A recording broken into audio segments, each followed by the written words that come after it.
The governor of Kebbi State, Atiku Bagudu, is appealing for unity among Nigerians in the fight against crime. Bagudu has been meeting with President Muhammadu Buhari to brief him on the latest kidnapping in Kebbi.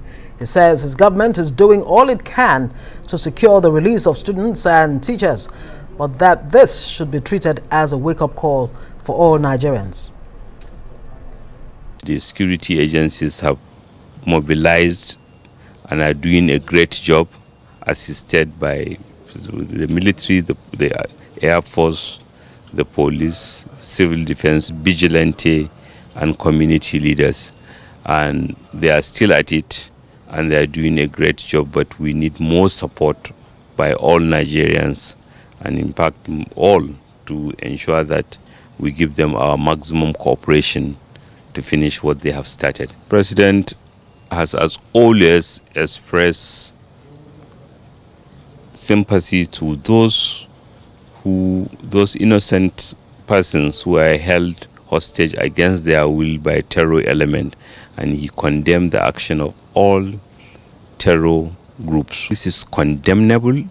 This should not happen, and all people of goodwill, all good people should mobilize to confront evil elements and criminal elements in our society.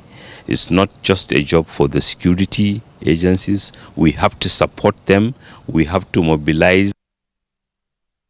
Well, Kebbi State Governor there, Atiku Bagudu. Well, let's get the latest from Amaka Okoye, who is in Breening, Kebbi. Amaka, glad to have you join us.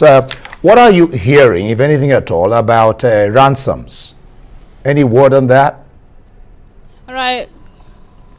All right, Ndi, like you heard the governor saying there, the message that we've consistently heard is the fact that, you know, these security operatives are still at work in terms of being able to get hold of these bandits. And as such, there's no conversation around, you know, ransom paying. I mean, it's one area that we've seen a different case in this incident. And again, if you look at it in a bigger, broader way, that's good news, if you like, especially for a country like Nigeria. As you do know, the latest statistics put Nigeria as having spent, you know, $18.34 million in ransom paying, which is an approximate of 7 billion ND, and that's between, you know, June of 2011 up until March of last year, which means if you add, you know, the ransom that would have been paid in the other kidnappings that happened the beginning of this year, would have gone past that. So I mean, it's good news to know that there is no conversation around, you know, paying ransom in this particular incident. Indeed, 7 billion naira. Apparently, it is looking like a major industry right now. These kidnappings have continued more and more. We're almost losing count. Amaka, how is this affecting communities? What are you seeing? What kind of impact is it having?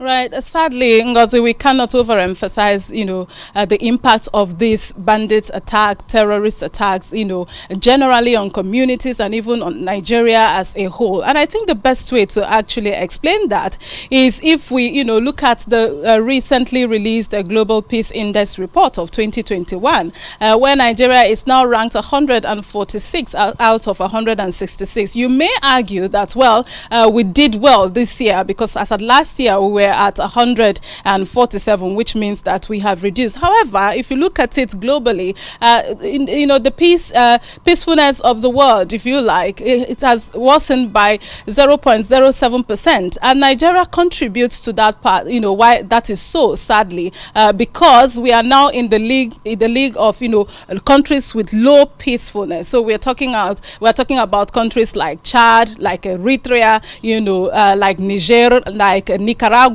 So we are in the same league with these people. But what is more unnerving, Ngozi, is the fact that these countries that I have listed are even way, you know, ranked higher than Nigeria. So sadly, Nigeria is now tilting towards, you know, the very low in terms of peacefulness. So we're looking at countries like Sudan, like, you know, Somalia, you know, and all of the DRC, those countries where we know are quite volatile. So that's the broader picture. But if you come into Nigeria, you know, the impact on communities in terms of people have been displaced, you know, families families also have been, you know, scattered here and there. How about the economy?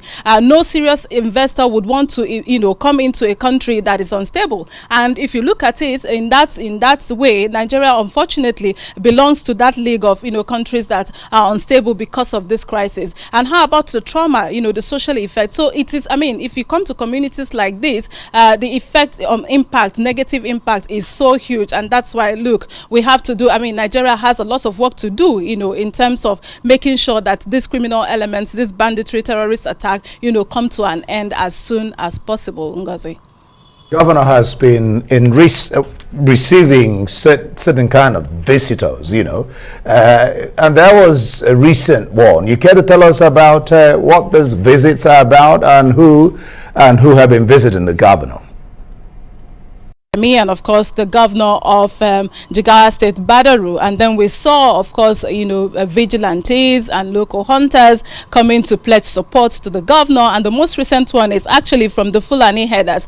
I mean, why this one is very important is the fact that, you know, when they came, they said, yes, we've come to support in the fight, that this fight is not just, you know, for the governor alone, or it's not just Kebbi State people, but that they themselves as Fulani people are affected. Because when we talk about banditry attacks, it's very easy to neglect or not to pay attention to their own need. And so they also have been affected in terms of, you know, losing their cattle. As you do know, most of them are pastoralists, and when there are such attacks, in many cases they've also rustled their cattle, and so they are also, you know, bereft of, you know, their source of livelihood. So for them, that's also crucial, and sometimes people don't get to talk about it, and people are not also aware that they are victims. And they also talked about, you know, not being able to farm, both themselves and of course local farmers, because one of the things that you do know is that the areas that, you know, these bandits have taken hold of, nobody can go in there for farming. So they, you know, they are also affected.